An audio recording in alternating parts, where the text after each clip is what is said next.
Yeah, I mean, I think Adam's spot on. Really, when I look at a hunter, I'm thinking of somebody that can build rapport on a very quick basis, right? You get a farmer, they're ones that are developing long-lasting relationships.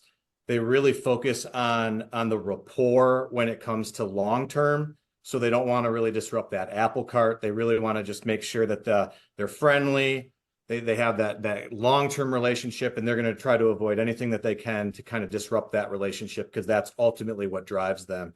And what you're seeing now and trying to get more of a hunter mentality into the business is finding individuals that really can build rapport quickly, are really persistent. I think have a level of independence.